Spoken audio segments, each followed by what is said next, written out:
The Assembly will hear a statement by His Excellency Benjamin Netanyahu, Prime Minister, Minister for Foreign Affairs, Minister for Health, and Minister for Communication of the State of Israel. I request protocol to escort His Excellency.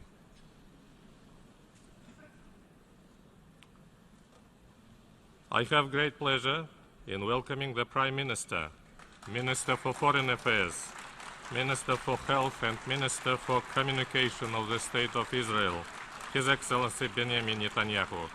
I invite him to address the Assembly.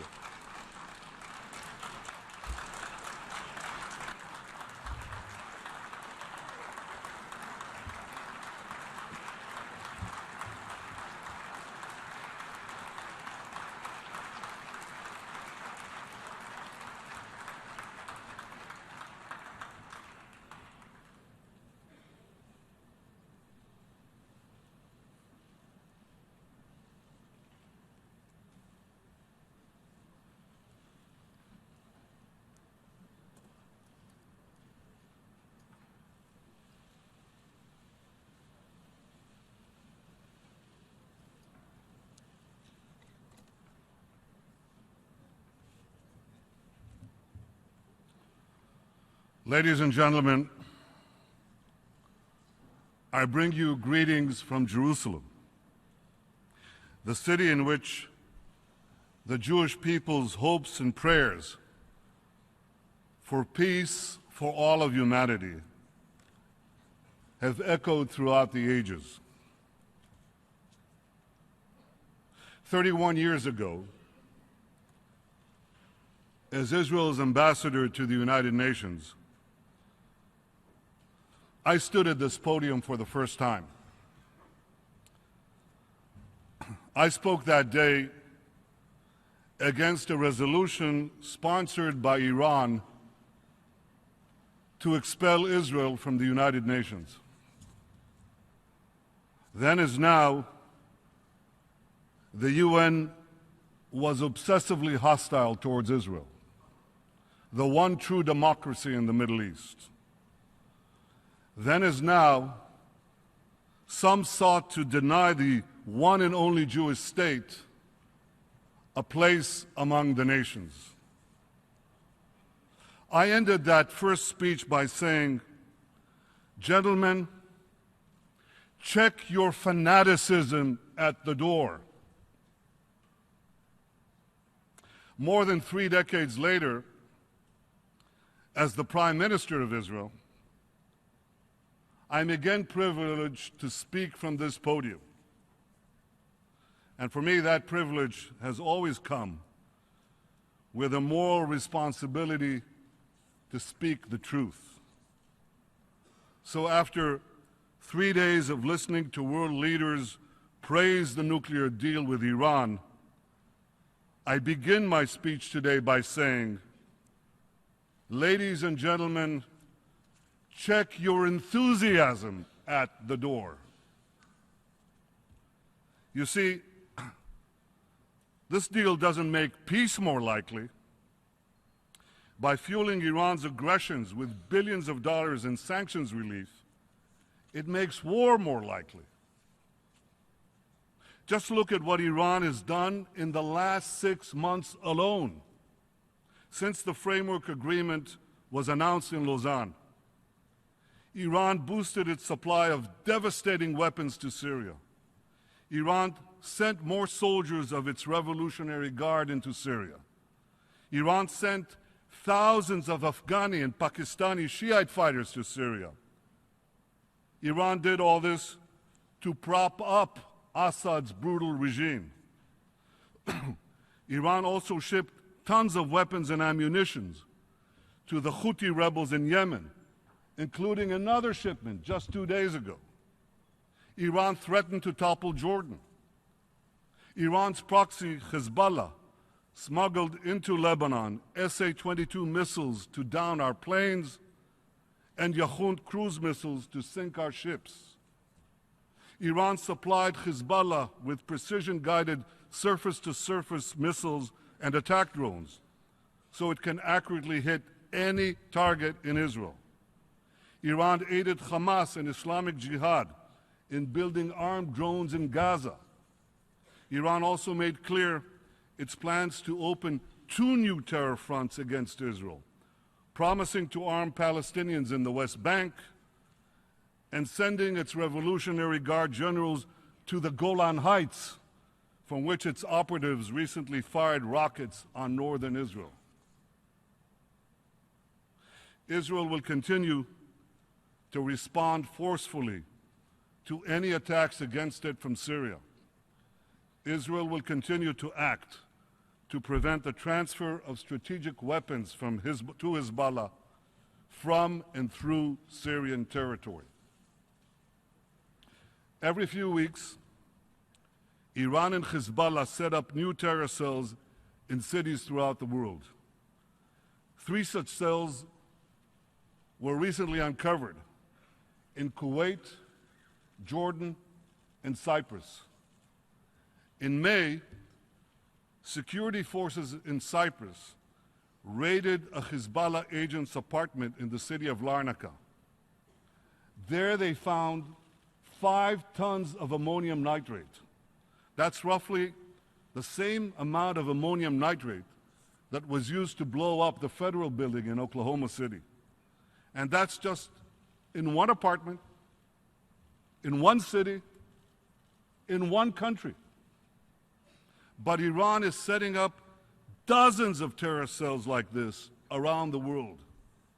Ladies and gentlemen, they're setting up those terror cells in this hemisphere too. I repeat,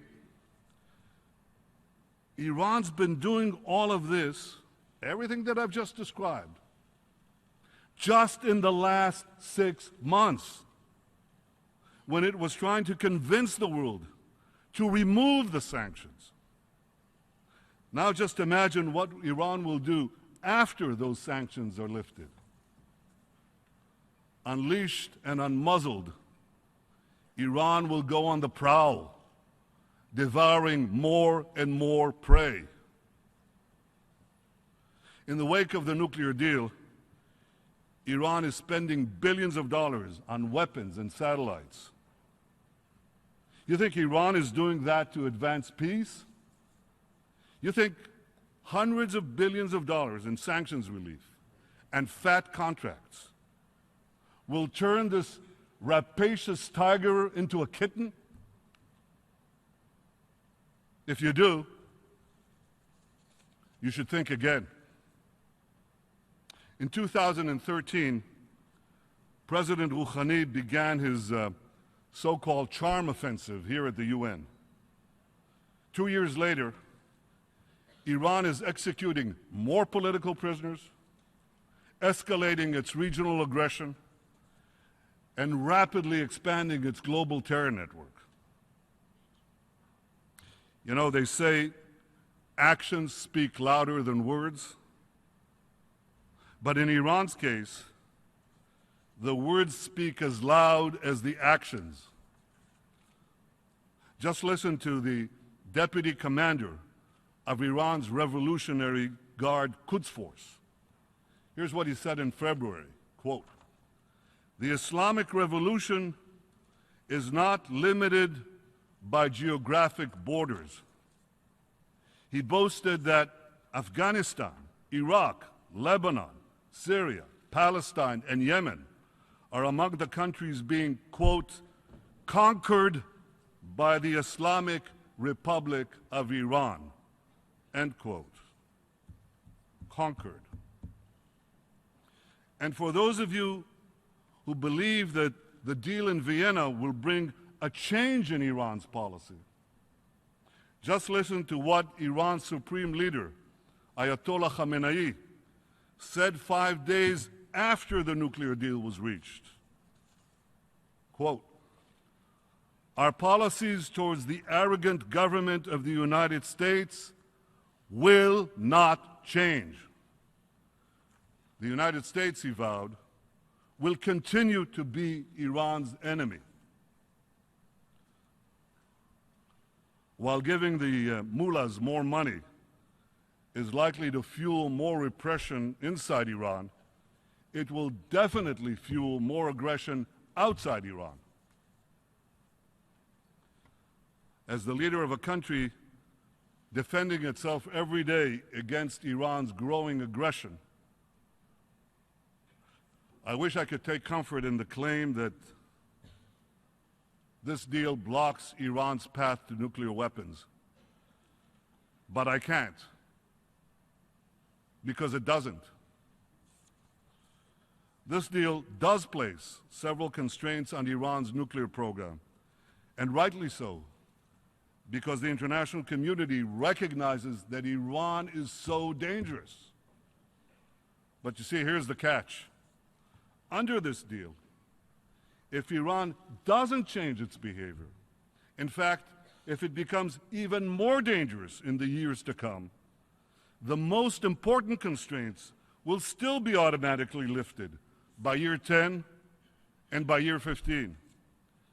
That would place a militant Islamic terror regime weeks away from having the fissile material for an entire arsenal of nuclear bombs.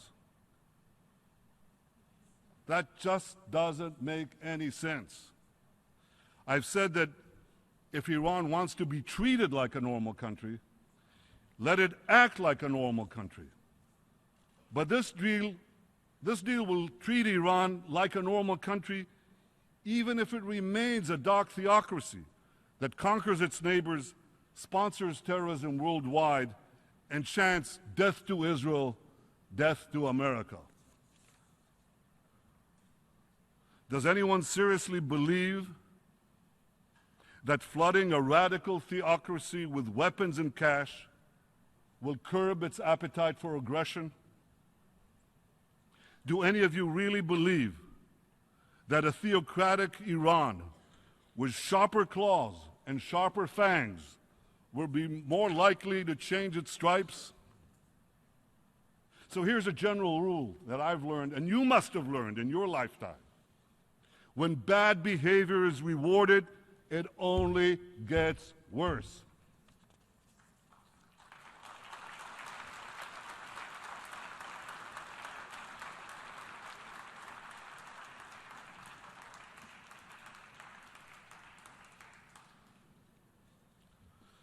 Ladies and gentlemen, I've long said that the greatest danger facing our world is the coupling of militant Islam with nuclear weapons. And I'm gravely concerned that the nuclear deal with Iran will prove to be the marriage certificate of that unholy union. I know that some well-intentioned people sincerely believe that this deal is the best way to block Iran's path to the bomb. But one of history's most important, yet least learned lessons is this: the best intentions don't prevent the worst outcomes. The vast majority of Israelis believe that this nuclear deal with Iran is a very bad deal. And what makes matters even worse is that we see a world celebrating this bad deal, rushing to embrace and do business with a regime openly committed to our destruction. Last week, Major General Salehi, the commander of Iran's army, proclaimed this, quote, "We will annihilate Israel for sure. We are glad that we are in the forefront of executing the Supreme Leader's order to destroy Israel." End quote. And as for the Supreme Leader himself, a few days after the nuclear deal was announced, he released his latest book. Here it is. It's a 400-page screed detailing his plan to destroy the state of Israel. Last month, Khamenei once again made his genocidal intentions clear before Iran's top clerical body, the Assembly of Experts. He spoke about Israel, home to over 6 million Jews. He pledged, quote, "There will be no Israel in 25 years," end quote. 70 years after the murder of 6 million Jews, Iran's rulers promised to destroy my country, murder my people. And the response from this body, the response from nearly every one of the governments represented here, has been absolutely nothing. Utter silence. Deafening silence.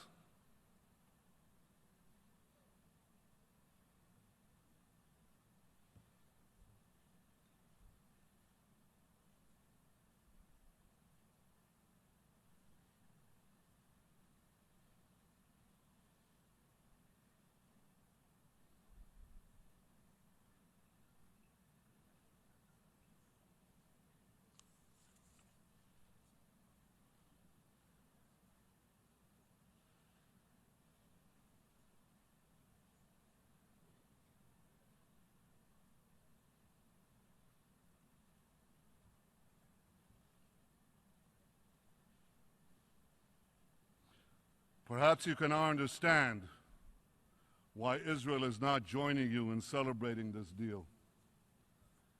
If Iran's rulers were working to destroy your countries, perhaps you'd be less enthusiastic about the deal. If Iran's terror proxies were firing thousands of rockets at your cities, perhaps you'd be more measured in your praise. And if this deal were unleashing a nuclear arms race in your neighborhood, perhaps you'd be more reluctant to celebrate. But don't think that Iran is only a danger to Israel. Besides Iran's aggression in the Middle East and its terror around the world, Iran is also building intercontinental ballistic missiles whose sole purpose is to carry nuclear warheads. Now remember this, Iran already has missiles that can reach Israel.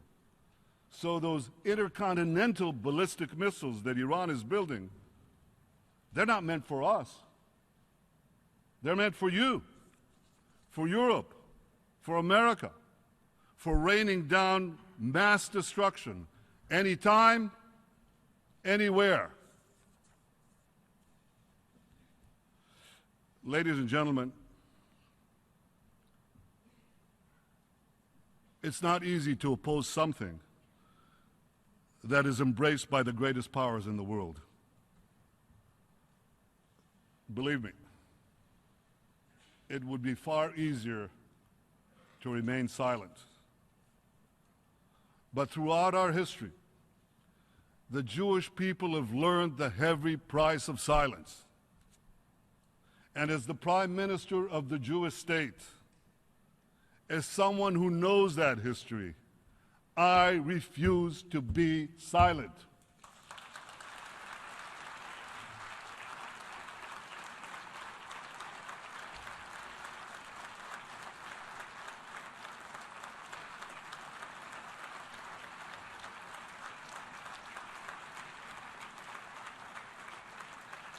I'll say it again.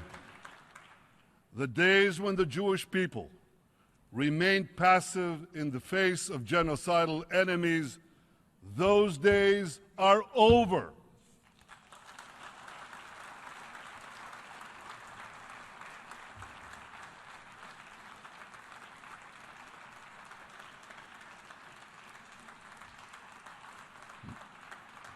Not being passive means speaking up about those dangers.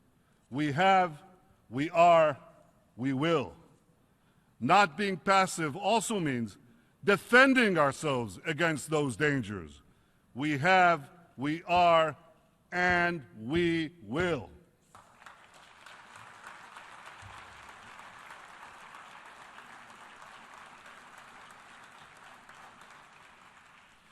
Israel will not allow Iran to break in, to sneak in, or to walk into the nuclear weapons club.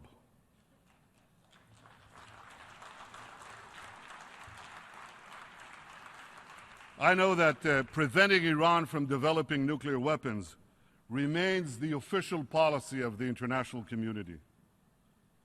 But no one should question Israel's determination to defend itself against those who seek our destruction. For in every generation, there were those who rose up to destroy our people. In antiquity, we faced destruction from the ancient empires of Babylon and Rome. In the Middle Ages, we faced inquisition and expulsion. And in modern times, we face pogroms and the Holocaust. Yet the Jewish people persevered. And now another regime has arisen, swearing to destroy Israel. That regime would be wise to consider this. I stand here today representing Israel, a country 67 years young, but the nation state of a people nearly 4,000 years old. Yet the empires of Babylon and Rome are not represented in this Hall of Nations. Neither is the 1,000-year Reich. Those seemingly invincible empires are long gone. But Israel lives. The people of Israel live. Am Yisrael Chai.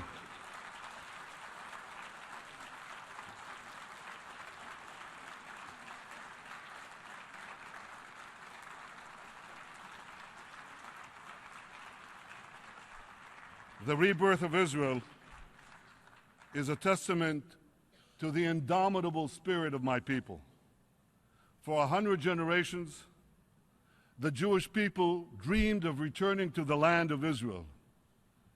Even in our darkest hours, and we had so many, even in our darkest hours, we never gave up hope of rebuilding our eternal capital, Jerusalem. The establishment of Israel made realizing that dream possible. It has enabled us to live as a free people in our ancestral homeland. It's enabled us to embrace Jews who've come from the four corners of the earth to find refuge from persecution. They came from war-torn Europe, from Yemen, Iraq, Morocco, from Ethiopia and the Soviet Union, from 100 other lands. And today, as a rising tide of anti-Semitism once again sweeps across Europe and elsewhere, many Jews come to Israel to join us in building the Jewish future.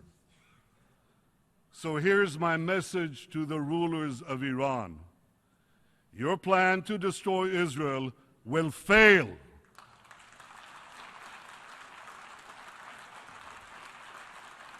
Israel will not permit any force on earth to threaten its future. And here's my message to all the countries represented here. Whatever resolutions you may adopt in this building, whatever decisions you may take in your capitals, Israel will do whatever it must do to defend our state and to defend our people.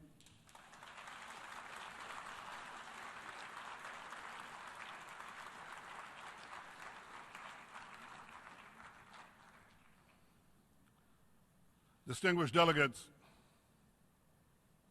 as this deal with Iran moves ahead, I hope you'll enforce it. How can I put this?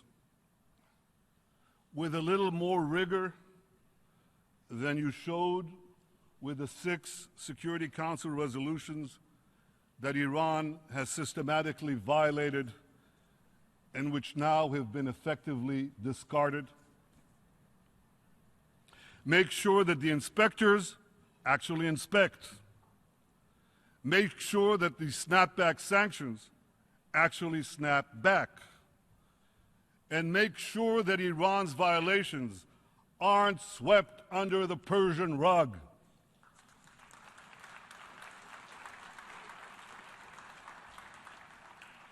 Well, of one thing I can assure you, Israel will be watching closely. What the international community now needs to do is clear. First, make Iran comply with all its nuclear obligations. Keep Iran's feet to the fire.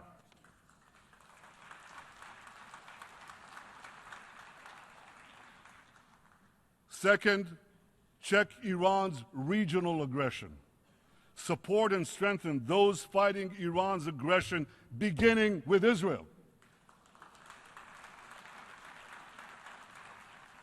Third, use sanctions and all the tools available to you to tear down Iran's global terror network.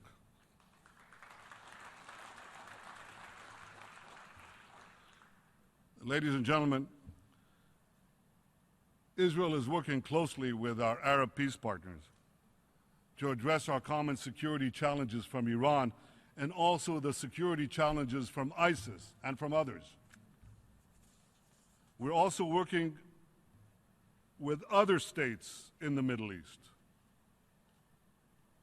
as well as countries in Africa, in Asia, and beyond. Many in our region know that both Iran and ISIS are our common enemies.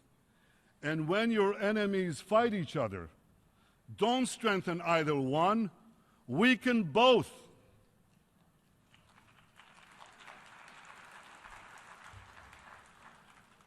Common dangers are clearly bringing Israel and its Arab neighbors closer.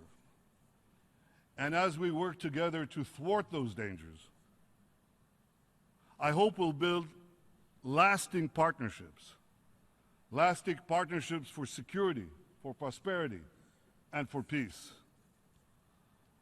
But in Israel, we never forget one thing.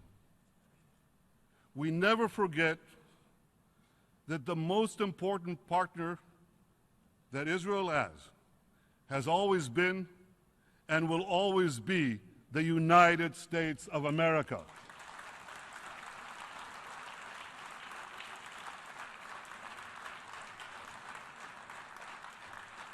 The alliance between Israel and the United States is unshakable.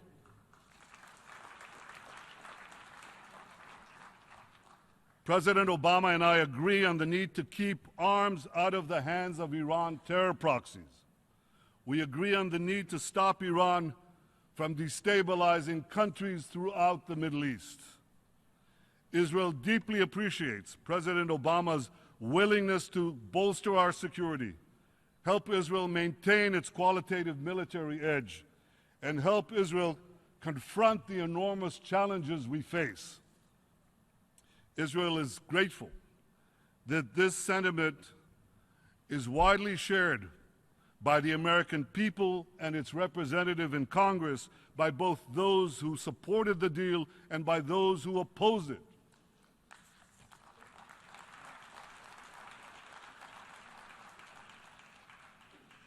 President Obama and I have both said that our differences over the nuclear deal are a disagreement within the family. But we have no disagreement about the need to work together to secure our common future. And what a great future it could be. Israel is uniquely poised to seize the promise of the 21st century. Israel is a world leader in science and technology, in cyber, software, water, agriculture, medicine, biotechnology, and so many other fields that are being revolutionized by Israeli ingenuity and Israeli innovation. Israel is the innovation nation.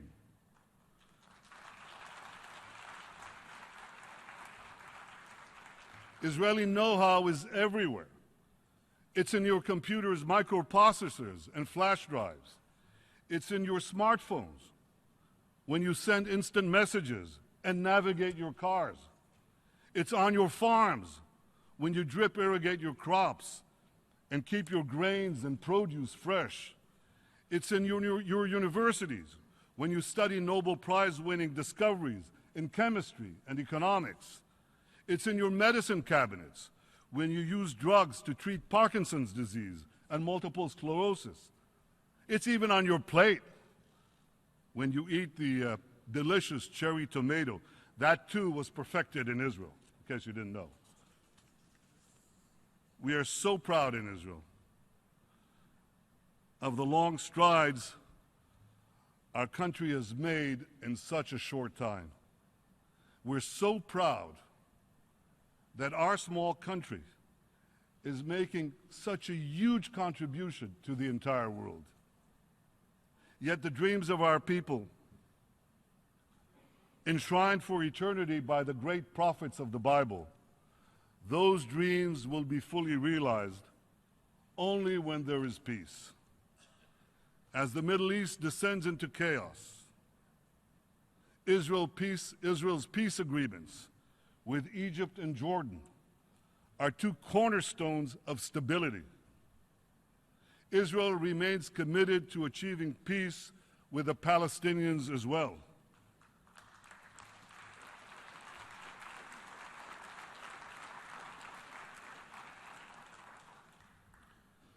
Israelis know the price of war. I know the price of war. I was nearly killed in battle. I lost many friends. I lost my beloved brother Yoni. Those who know the price of war can best appreciate what the blessings of peace would mean for ourselves, our children, our grandchildren. I am prepared to immediately resume direct peace negotiations with the Palestinian Authority without any preconditions whatsoever.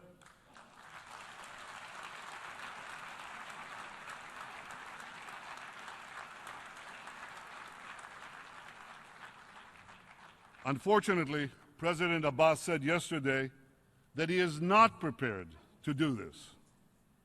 Well, I hope he changes his mind, because I remain committed to a vision of 2 states for 2 peoples, in which a demilitarized Palestinian state recognizes the Jewish state. You know, the peace process began over 2 decades ago.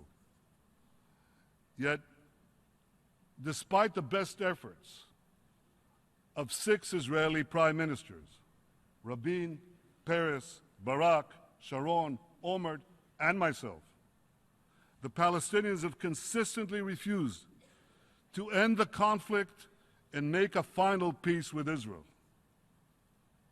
And unfortunately, you heard that rejectionism yet again, only yesterday, from President Abbas. How can Israel make peace with a Palestinian partner who refuses to even sit at the negotiating table? Israel expects the Palestinian Authority to abide by its commitments. The Palestinians should not walk away from peace. President Abbas,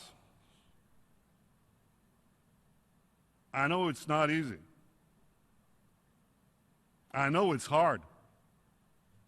But we owe it to our peoples to try, to continue to try. Because together, if we actually negotiate and stop negotiating about the negotiations.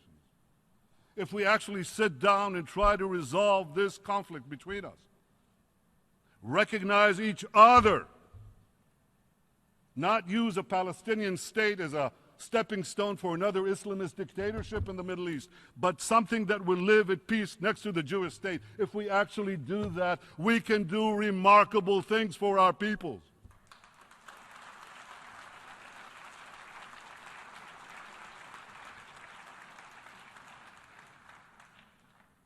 The UN can help advance peace by supporting direct, unconditional negotiations between the parties. The UN won't help peace, certainly won't help advance peace, by trying to impose solutions or by encouraging Palestinian rejectionism. And the UN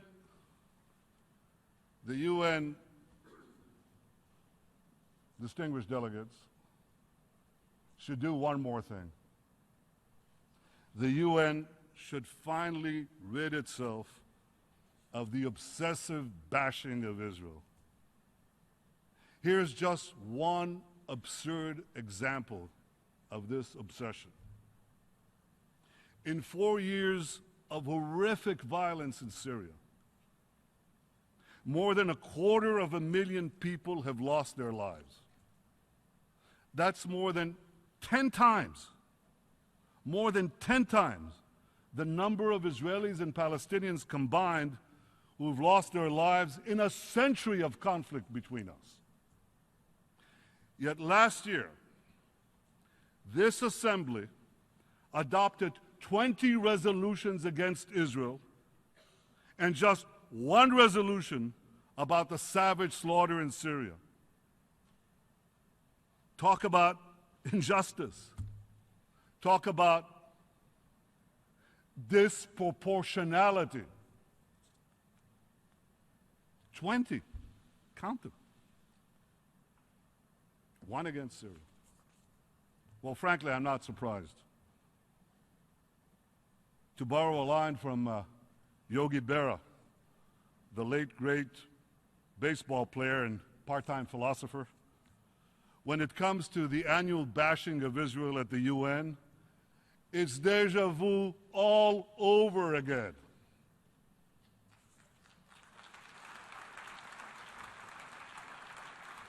Enough. 31 years after I stood here for the first time, I'm still asking, when will the UN finally check its anti-Israel fanaticism at the door? When will the UN finally stop slandering Israel as a threat to peace and actually start helping Israel advance peace? And the same question should be posed to Palestinian leaders. When will you start working with Israel to advance peace and reconciliation and stop libeling Israel? Stop inciting hatred and violence. President Abbas, here's a good place to begin. Stop spreading lies about Israel's alleged intentions on the Temple Mounts. Israel is fully committed to maintaining the status quo there. What President Abbas should be speaking out against are the actions of militant Islamists who are smuggling explosives into the Al-Aqsa Mosque and who are trying to prevent Jews and Christians from visiting the holy sites. That's the real threat to these sacred sites.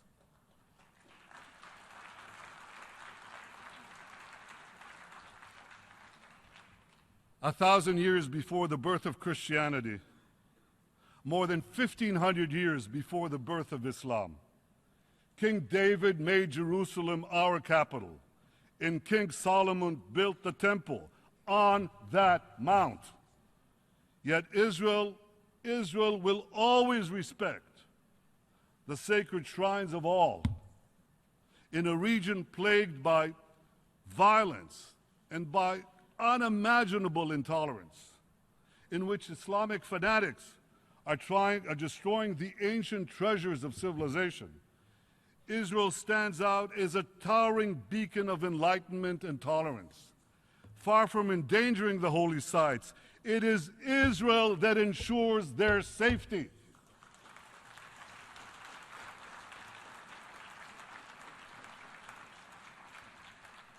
Because unlike the powers who have ruled Jerusalem in the past, Israel respects the holy sites and freedom of worship of all, Jews, Muslims, Christians, everyone. And that, ladies and gentlemen, will never change, because Israel will always stay true to its values. These values are on display each and every day when Israel's feisty parliament vigorously debates every issue under the sun, when Israel's Chief Justice sits in her chair at our fiercely independent Supreme Court, when our Christian community continues to grow and thrive from year to year, as Christian communities are decimated elsewhere in the Middle East, when a brilliant young Israeli Muslim student gives her valedictorian address at one of our finest universities, and when Israeli doctors and nurses from the Israeli military treat thousands of wounded from the killing fields of Syria and thousands more in the wake of natural disasters from Haiti to Nepal. This is the true face of Israel. These are the values of Israel. And in the Middle East, these values are under savage assault by militant Islamists who are forcing millions of terrified people to flee to distant shores. 10 miles from ISIS, a few hundred yards from Iran's murderous proxies, Israel stands in the breach, proudly and courageously defending freedom and progress. Israel is civilization's front line in the battle against barbarism. So here's a novel idea for the United Nations. Instead of continuing the shameful routine of bashing Israel, stand with Israel. Stand with Israel as we check the fanaticism at our door. Stand with Israel as we prevent that fanaticism from reaching your door. Ladies and gentlemen, stand with Israel, because Israel is not just defending itself. More than ever, Israel is defending you.